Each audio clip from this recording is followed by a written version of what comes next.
Growing up in a small town in the Midwest, I always dreamed of a life filled with adventure and romance.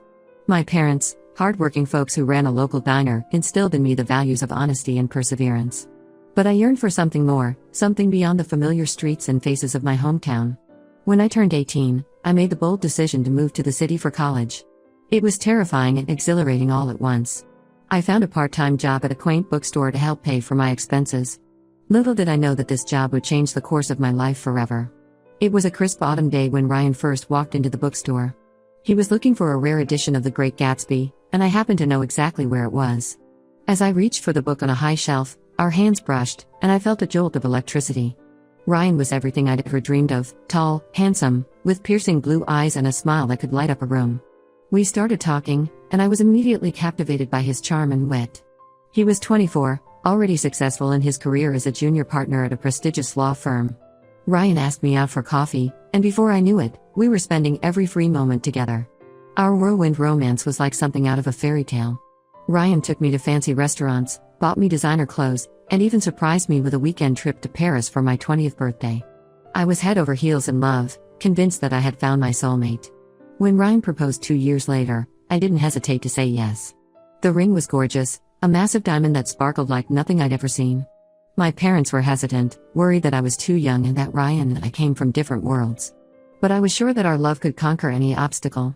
Our wedding was a lavish affair, held at a beautiful vineyard just outside the city. I felt like a princess in my designer gown, walking down the aisle to the man of my dreams. Ryan's parents were there, of course, his father, a stern-looking judge, and his mother, a socialite known for her charity work. They were polite but distant, and I overheard Ryan's mother making a snide comment about my quaint hometown. The first few years of our marriage were a blur of happiness. We traveled the world, sipping champagne in the Maldives, exploring ancient ruins in Peru, skiing in the Swiss Alps. Ryan's career continued to flourish, and I put my own ambitions on hold, content to be the perfect wife and hostess for his business dinners. When I found out I was pregnant at 25, I was overjoyed. Ryan seemed happy too, but looking back, I realized his enthusiasm wasn't quite what I'd expected. He was supportive, of course, accompanying me to doctor's appointments and helping set up the nursery. But there was a distance in his eyes that I couldn't quite place. Lindsay was born on a rainy Tuesday in April. She was perfect, 10 tiny fingers, 10 tiny toes, and a head full of dark hair just like her father's. I threw myself into motherhood with gusto, relishing every moment with my beautiful baby girl. As Lindsay grew, I noticed Ryan becoming more distant. He started working later and later, often not coming home until long after Lindsay and I were asleep. His business trips became more frequent, sometimes lasting weeks at a time. When he was home, he was distracted, always checking his phone or lost in thought.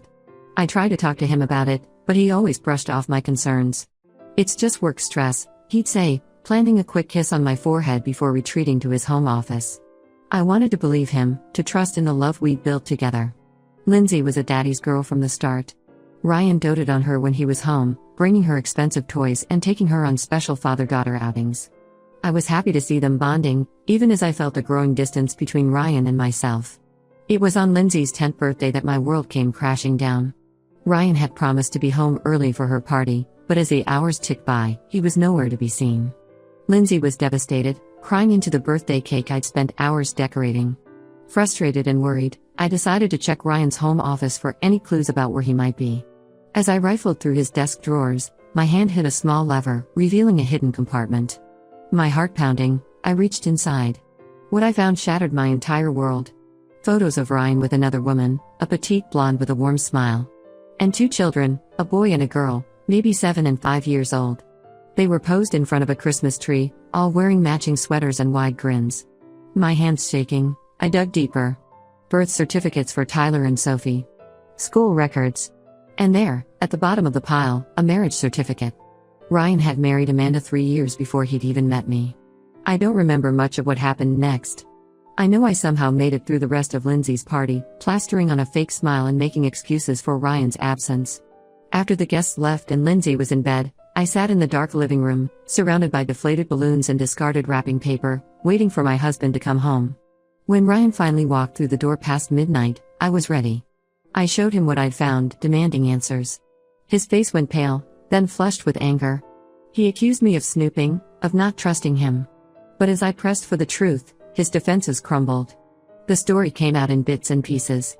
He'd married Amanda young, pressured by their conservative families. They'd had Tyler and Sophie in quick succession. But Ryan had felt trapped, suffocated by the responsibilities of family life.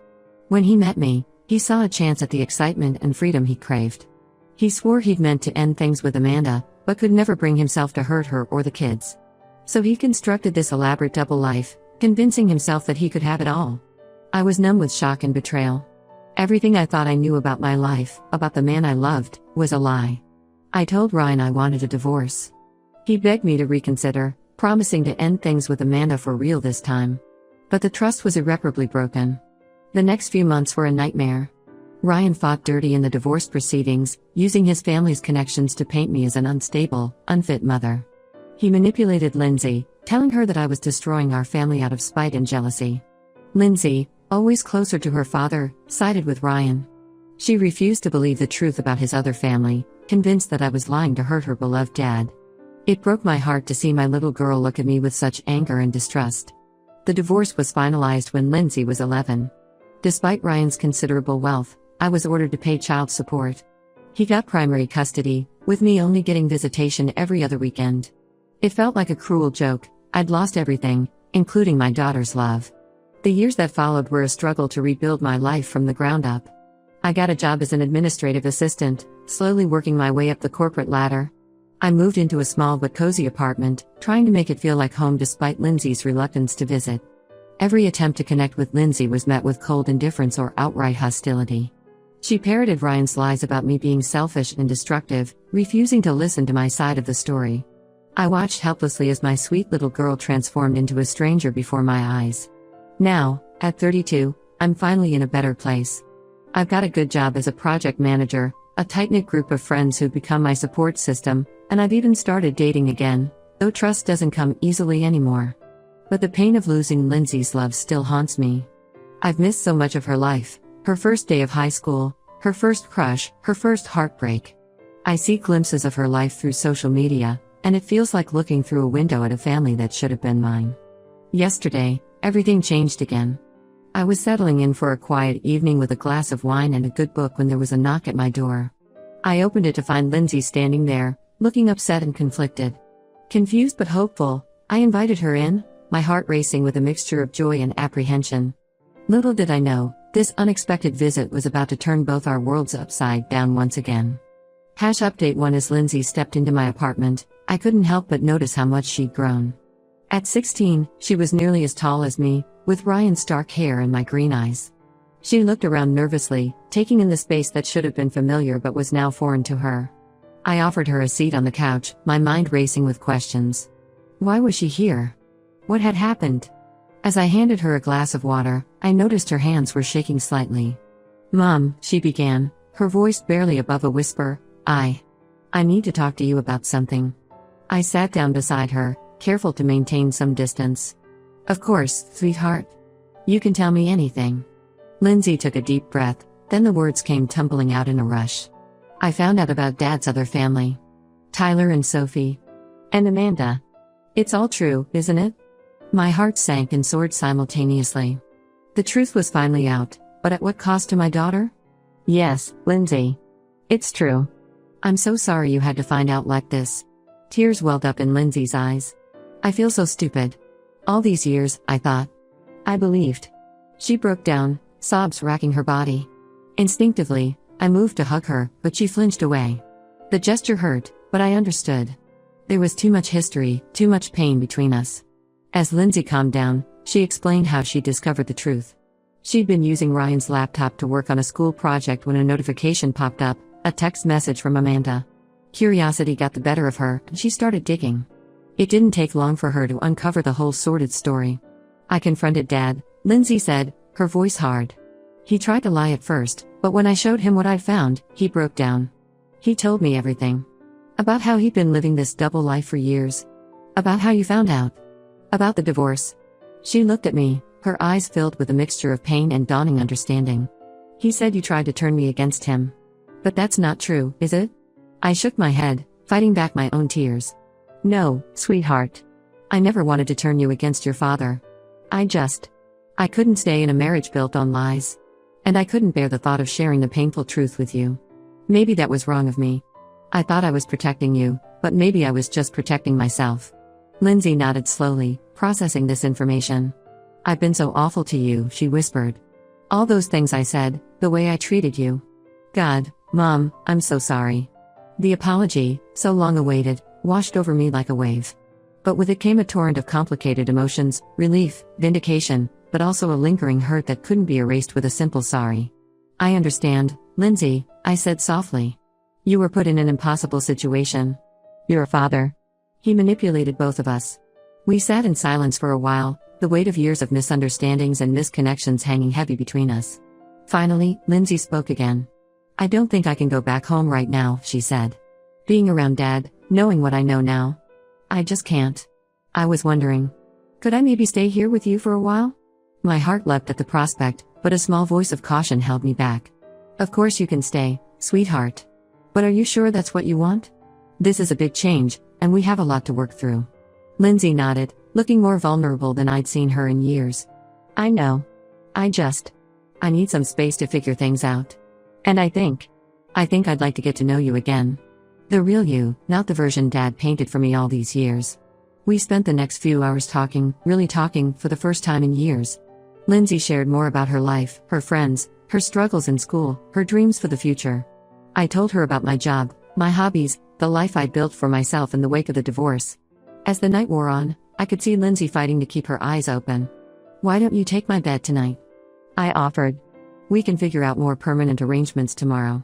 Lindsay hesitated, then nodded gratefully. As I showed her to my room, she paused in the doorway. Mom?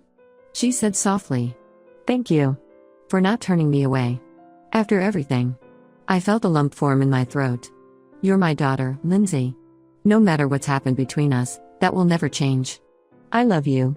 Lindsay didn't say it back, but the small smile she gave me before closing the door felt like the first ray of sunlight after a long, dark storm. After Lindsay went to bed, I stayed up late, my mind whirling with the events of the day. Part of me was overjoyed at the chance to reconnect with my daughter. But another part, the part that remembered years of rejection and pain, urged caution. I called my best friend, Tara, needing her level-headed advice. Tara had been my rock throughout the divorce and its aftermath, offering a shoulder to cry on and a swift kick in the pants when I needed it. That's huge, honey, Tara said when I finished recounting the evening's events. But you need to be careful. Lindsay's hurting right now, and she's reaching out to you. That's great, but it doesn't erase the past 5 years. I know, I sighed. I want to welcome her with open arms, but you're scared of getting hurt again, Tara finished for me. That's completely valid. Listen, take things slow. Be there for Lindsay, but set clear boundaries. And for God's sake, don't let Ryan manipulate either of you again. After hanging up with Tara, I made up the couch for myself and tried to get some sleep. But couldn't. My mind kept replaying moments from the past, Lindsay's first steps, her first day of school, the last time she told me she loved me before the divorce. And now, this unexpected chance at reconciliation. As I finally drifted off in the early hours of the morning, I made a silent promise to myself and to Lindsay. We'd take this one day at a time, rebuilding our relationship brick by brick. It wouldn't be easy, but nothing worth having ever is. Update 2. It's been 2 months since Lindsay came back into my life, and to say it's been a roller coaster would be an understatement. We've had moments of connection that have brought tears to my eyes and arguments that have left us both frustrated and hurt. But through it all, we're slowly learning how to be mother and daughter again. Lindsay decided to stay with me temporarily while she figures things out with Ryan. Living together has been challenging, to say the least. We're both used to our own space and routines, and suddenly sharing a small apartment has led to some clashes. Lindsay leaves wet towels on the bathroom floor. I nag her about doing her homework. It's mundane, everyday stuff, but it feels monumental given our history. We started seeing a family therapist together, Dr. Ramirez. She's been helping us navigate the complex emotions and dynamics between us. In our first session, Dr. Ramirez had us each write down our hopes and fears for our renewed relationship. Reading Lindsay's list broke my heart. She was afraid I'd abandon her again, that I didn't really want her around, that she'd messed everything up beyond repair. I realized then how much hurt Lindsay had been carrying all these years. It wasn't just about Ryan's betrayal, she felt betrayed by me too, for leaving, for not fighting harder to stay in her life. We've been working through these feelings in therapy, slowly unpacking years of misunderstandings and unspoken pain. There have been bright spots amidst the difficult conversations. We've started having movie nights on Fridays, taking turns picking the film. Lindsay introduced me to some of her favorite YouTubers, and I've shared my love of classic literature with her. We even tried cooking dinner together last week. It was a disaster that ended with us ordering pizza, but we laughed more than we had in years. Ryan, unsurprisingly, isn't taking this new arrangement well. He's been calling and texting Lindsay constantly, alternating between guilt-tripping her and making grand promises about how things will be different. I've had to resist the urge to interfere, reminding myself that Lindsay needs to navigate this relationship on her own terms. Last week, things came to a head when Ryan showed up at my apartment unannounced. I was in the middle of helping Lindsay with her math homework when the doorbell rang. Opening the door, I was hit by the smell of alcohol before I even registered Ryan's disheveled appearance. "Where's my daughter?" he slurred, trying to push past me into the apartment. I stood my ground. "Ryan, you're drunk. This isn't the time or place for this. Go home." He became belligerent, shouting about how I'd turned Lindsay against him, how I'd ruined his life. I threatened to call the police if he didn't leave. That's when Lindsay came out of her room, drawn by the commotion. Seeing her, Ryan's demeanor changed instantly. "Princess," he said, his voice softening. "Come on, let's go home. You don't belong here." I watched, heart in my throat, as Lindsay approached her father. But instead of going to him, she stood beside me. "Dad," she said, her voice steady despite the slight tremor in her hands, "you need to leave. We can talk when you're sober, but not like this." The look of betrayal on Ryan's face was almost pitiful. He opened his mouth as if to argue, then seemed to deflate. Without another word, he turned and stumbled back to his car.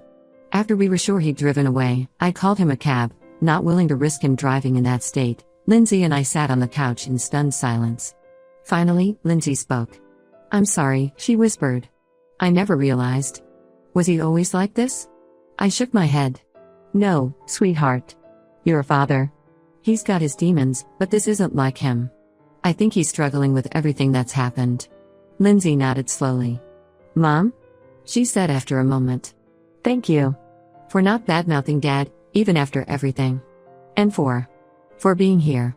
We stayed up late that night, talking about things we'd never discussed before. I shared stories about the early days of my relationship with Ryan, the good and the bad. The red flags I'd ignored, the way he'd slowly isolated me from my friends and family. Lindsay listened intently, drawing parallels to her own experiences with her father. As we talked, I realized how much healing I still had to do. I'd spent so long focusing on Lindsay's pain that I hadn't fully processed my own. The next day, I called Dr. Ramirez and set up some individual therapy sessions for myself. Yesterday, we had a breakthrough in our family therapy session. Lindsay opened up about feeling torn between her love for Ryan and her anger at his betrayal. "I feel like I have to choose," she said, tears streaming down her face. "Between you and Dad. Between the life I had and whatever this new life is supposed to be." Dr. Ramirez gently pointed out that it didn't have to be an either/or situation. That it was okay to love both her parents while also being angry and hurt. That healing wasn't a linear process, and it was okay to have conflicting emotions. For the first time, Lindsay also acknowledged the harm she'd caused me by siding with Ryan all these years. "I was so cruel to you," she said, meeting my eyes. "I said horrible things, blamed you for everything. How can you even stand to be around me?" I took her hand, my own vision blurring with tears. "Because you're my daughter," I said simply. "And I love you. Always have, always will. We're taking things day by day, but I'm cautiously optimistic about our future." Lindsay and I are both learning to set boundaries, communicate more openly, and forgive, both each other and ourselves. It's not easy, and I know we have a long road ahead of us. But for the first time in years, I feel like we're walking that road together. Update 3. It's been 6 months since my last update, and I'm happy to report that things have continued to improve between Lindsay and me. We've settled into a comfortable routine, and our relationship feels stronger than ever. Lindsay decided to stay living with me permanently. It wasn't an easy decision for her, and it led to some tense conversations with Ryan. But ultimately, she felt it was the best choice for her mental health and our healing relationship. We spent a weekend redecorating her room, turning it from a temporary crash pad into a space that truly reflects the young woman she's becoming. It was a bonding experience, filled with laughter and a few happy tears as we reminisced over old photos and mementos. Ryan has finally backed off, realizing that his manipulative tactics weren't working anymore. According to Lindsay, he's started therapy himself, which we both cautiously see as a positive step. They're slowly rebuilding their relationship, but on Lindsay's terms this time. She sees him for dinner once a week, and they're talking about maybe taking a short father-daughter trip over the summer. As for me, I've been focusing on personal growth. I've taken up painting again, a hobby I'd abandoned during my marriage to Ryan. It's been incredibly therapeutic, helping me process my emotions in a healthy way. I even sold a few pieces at a local art fair last month, which was a huge confidence boost. Lindsay and I have started a new tradition of Saturday morning hikes. We pack a picnic and drive out to the nearby state park, spending hours exploring trails and talking about everything and nothing. During these walks, we've had some of our most honest conversations. Lindsay recently confided that she's thinking about changing her career plans. She'd always wanted to follow in Ryan's footsteps and become a lawyer, but now she's considering studying social work to help families affected by divorce and complex family dynamics. Seeing Lindsay turn her painful experiences into a desire to help others has been incredibly inspiring. It's reminded me of my own resilience and made me realize how far we've both come. There are still challenging days, of course. Sometimes old hurts resurface, or we fall into old patterns of communication. But now we have the tools to work through these moments together. We're not afraid to call each other out when we're being unfair or hurtful, and we're getting better at listening to understand rather than listening to respond. I'm not naive enough to think everything will be perfect from here on out. Life is messy and complicated, and we're still navigating the ripple effects of Ryan's deception. But I'm no longer afraid of the challenges ahead. Lindsay and I are facing them together, and that makes all the difference.